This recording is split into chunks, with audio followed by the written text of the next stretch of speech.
हमें बीते समय के बारे में पछतावा नहीं करना चाहिए, ना ही भविष्य के बारे में चिंतित होना चाहिए। विवेकवान व्यक्ति केवल वर्तमान में जीते हैं। हेलो जी, राम राम आप सभी को। आप सब कैसे हैं? उम्मीद करते हो सब अच्छे होंगे, सब अपनी तैयारी में लगे हुए होंगे। जैसा कि आपको मेरे बैग को देख के लग गया कि हाँ, मैं अपने मायके से आ गई हूँ और मायके से आने के बाद मैंने अपना सारा सामान एडजस्ट कर दिया था। बच्चों के साथ बैग भी बहुत ज़्यादा हो गए थे, कपड़े बहुत ज़्यादा हो जाते, कई दिनों के लिए रुक के आई थी तो सारा सामान रख दिया था। और फिर बारी थी मेरे बुक वाले थैले की, और वहाँ मैं बुक बहुत कम उठा पाई थी क्योंकि बच्चे बहुत ज़्यादा थे। तो मैंने फ़ोन से ही जितना हो सकता था, निशा मैम की क्लास ली थी, तो मैंने अपनी बुक रख दी थी टेबल पे आके। अपनी सारी जो संस्कृत की भी बुक थी सारी निकाल दी थी, क्योंकि देखो नेट के फॉर्म की डेट नेट का पेपर है जो 25 तारीख का, डेट आ गई, एडमिट कार्ड आ गए हैं वहाँ के। तो उस पेपर की अब मैं संस्कृत की तैयारी कर रही हूँ जो डीएसएसबी का भी है। तो मैंने आज के अपने टॉपिक ले लिए थे कि मुझे आज कौन से करने, क्योंकि एक भी दिन अब वेस्ट नहीं करना है। आज 20 हो गई है और अब 25 को पेपर है इवनिंग शिफ्ट में, तो तैयारी को अपने बेस्ट लेवल से ही करना है। जैसा कि मैंने स्टार्टिंग में ही बताया कि अब अगर मैं ये सोचूं कि इस समय बीत गए, अब कुछ दिन मेरे वेस्ट गए हैं कि हाँ मैं तैयारी मेरी अच्छे से नहीं हो पाई, अगर मैं उसी चीज़ को, क्योंकि देखो सुबह से मेरे माइंड में यही चीज़ चली हुई थी कि भाई क्या करूँगी, तैयारी नहीं हो पाई। लेकिन फिर मैंने अपना मन बनाया कि नहीं, बीता हुआ सोचती रहूँगी तो मैं आगे के बारे में भी नहीं कर पाऊँगी। हमें ना तो ज़्यादा भूतकाल में जीना है, बीते हुए समय के बारे में सोचना है, और भविष्य की भी चिंता करने से कुछ नहीं है। अपना डेली का टारगेट बनाना है। जो विवेकवान व्यक्ति होते हैं सिर्फ वर्तमान में ही जीते हैं। जैसे संस्कृत के जो हैं श्लोक होते हैं, संस्कृत के श्लोकों में बताया गया है कि जो विवेकवान व्यक्ति होते हैं वो अपने भूतकाल और भविष्य की चिंता नहीं करते, वो वर्तमान में जीते हैं। तो हमें अपने वर्तमान की ही चिंता करनी है, और वर्तमान हमारा आज का है। आज हमें कितने टॉपिक की तैयारी की है, कैसे की है, तो हमें वो अपने टॉपिक लेके चलना है, अपनी तैयारी करनी है। और रिवीजन, अब तो सबका रिवीजन ही चला हुआ है, तैयारी तो सबकी ही हो चुकी है। तो रिवीजन भी एक की, देखो मोटिवेशन ऐसे ही मिलता है। एक की है, मैं वीडियो उसकी देखी थी मैंने सुबह, एक कर रखा मैंने फॉलो, तो मुझे एकदम से मेरे अंदर इतनी ज़्यादा पॉजिटिविटी आ गई कि हाँ नहीं, मुझे आज से ही, आज भी ये नहीं छोड़ना कि हाँ आज तो मैंने सामान एडजस्ट करना तो आज का दिन छोड़ दूँ, नहीं भाई। तो मैंने ले लिया कि नहीं, मुझे आज से ही करनी है, आज वर्तमान है, वर्तमान में ही जीना है। ये नहीं है कि अब मैं ये सोचती रहूँ कि नहीं मेरी तैयारी नहीं हो पाई, तो मुझे आज से ही अपनी तैयारी करनी है। और मैं अपनी तैयारी में जुट गई। संस्कृत का मैंने ले लिया है अपने टॉपिक, संस्कृत की तैयारी में लगी हुई हूँ। तो भाई हमें ऐसे अपनी तैयारी करनी है, और मैं तो यही बोल रही हूँ भाई सब अपनी अच्छे से ऐसे ही तैयारी करो। क्योंकि देखो दूसरे की वीडियो देख के बहुत मोटिवेशन मिलता है। मैंने भी एक मैडम की वीडियो देख के इतना कि नहीं मैं तैयारी करूँ, और मैं झट से उठ के अपनी बुक खोल के बैठ गई थी। मोटिवेशन ऐसे मिलता है जब मैं औरों से ले रही, तो हो सकता है मेरे से भी कोई ले मोटिवेशन कि हाँ ऐसे तैयारी करनी है अपनी। मैंने आज के अपने टॉपिक संस्कृत के लिए हैं, संस्कृत की मैंने तैयारी शुरू की है, संस्कृत का ही सोच रही हूँ मैं, संस्कृत का ही करूँ। क्योंकि संस्कृत के जब थोड़ा सा गैप सा हो जाता है तो ये रहता है कि नहीं, संस्कृत की अपनी तैयारी, संस्कृत के टॉपिक हो रखे हैं, रिवीजन करना है जल्दी जल्दी, और आसानी से कई टॉपिक हो जाते हैं एक ही दिन में। तो इसलिए मैंने संस्कृत से शुरुआत की है कि नहीं मैं संस्कृत से ही, आज का रूटीन मेरा संस्कृत का है, आज मैं संस्कृत करूँगी। और हरियाणा जीके वगैरह तो मैं काम करते करते ही कर लेती हूँ। हरियाणा जीके में मुझे बहुत ज़्यादा मज़ा आ रहा है आजकल, क्योंकि हरियाणा जीके मेरा पसंदीदा सब्जेक्ट हो गया है। तो आगे की वीडियो स्टार्ट करते हैं। हेलो जी, राम राम आप सभी को। आप सब कैसे हैं? उम्मीद करती हूँ सब बहुत अच्छे होंगे और अपनी तैयारी कर रहे होंगे। तो भाई जैसे कि आपको यहाँ देख के भी लग रहा है कि मैं अपने मायके से ससुराल आ गई हूँ, और वहीं सोफ़ा, वहीं मेरी स्टडी टेबल, और ये पीछे मैंने जो पहले वीडियो में चार्ट दिखाया था, अब मेरा चार्ट है। जो सोचा था उस लेवल तक तो नहीं जा पाई, क्योंकि भाई छुट्टियाँ थी, छुट्टियों में बच्चों के साथ उस लेवल का मेरा नहीं हो पाया, सच्ची बता रही हूँ। तो अब जो है मेरा नेट का है 25 तारीख को इवनिंग शिफ्ट में पेपर है। तो अब मैं सिर्फ संस्कृत का कर रही हूँ। जैसे आज आई थी, आज आते ही मैंने अपनी बुक वगैरह सेटअप कर लिया है यहाँ पे। आने के बाद सामान भी इतना हो जाता है कि वो भी अपनी जगह पे रखना होता है कि हाँ उसमें भी टाइम लगता है। उसके बाद वो शिफ्ट करने के बाद सारी चीज़ें अपनी अपनी जगह रखने के बाद मैं अपने बुक का थैला ले आई थी और उसको बुक को अरेंज कर दिया था। मैंने अपनी सारी बुक रख ली यहाँ पे। तो एडमिट कार्ड अभी मेरा आया है नोएडा में। लैब का नहीं पता कौन सी लैब, पर एक ही लैब है वहाँ पे, उसी लैब में आएगा पेपर तो पता है।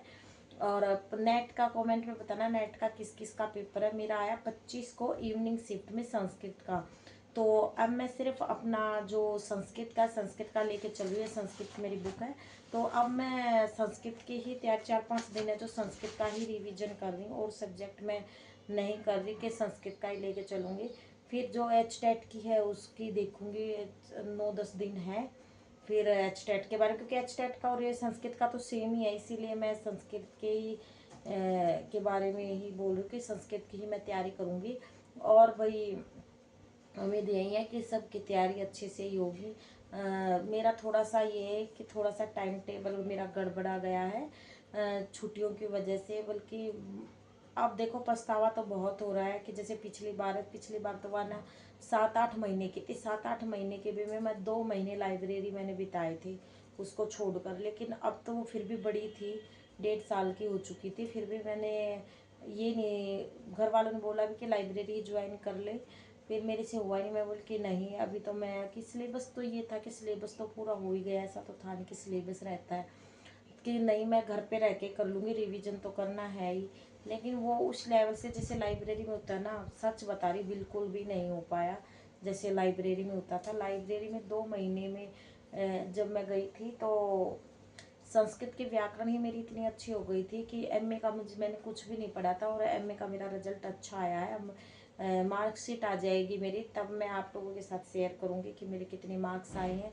ये मेरा फर्स्ट स्टेप है कि हाँ पढ़ाई जो की है वो दिखाई दिया है रिजल्ट में।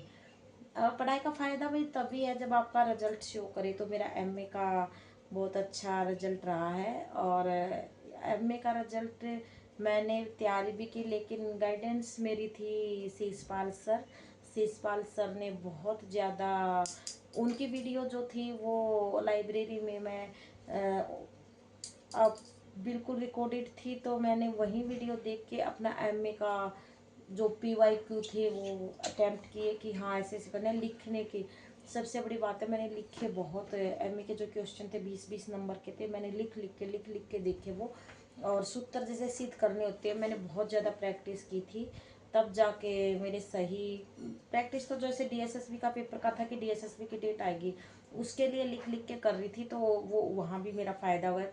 यही अभी देखो सारे जो पेपर होते हैं कहीं ना कहीं इनका जो सिलेबस है एक जैसा ही होता है, ज़्यादा फर्क नहीं होता, तो पढ़ाई हर जगह ही काम आती है।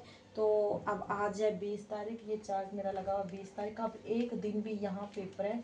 अब भी इतना है कि जब सिलेबस पूरा, उनके लिए तो मुश्किल है भाई जिसका सिलेबस नहीं है। सिलेबस पूरा तो रिवीजन है, रिवीजन में 30 तक ही कर दूंगी। जैसे आज मैं संधि और कारक लेके चल रही हूँ, संधि और कारक मैं अच्छे से कर लूँगी आज, मुझे यकीन है कि हाँ मैं कर लूँगी।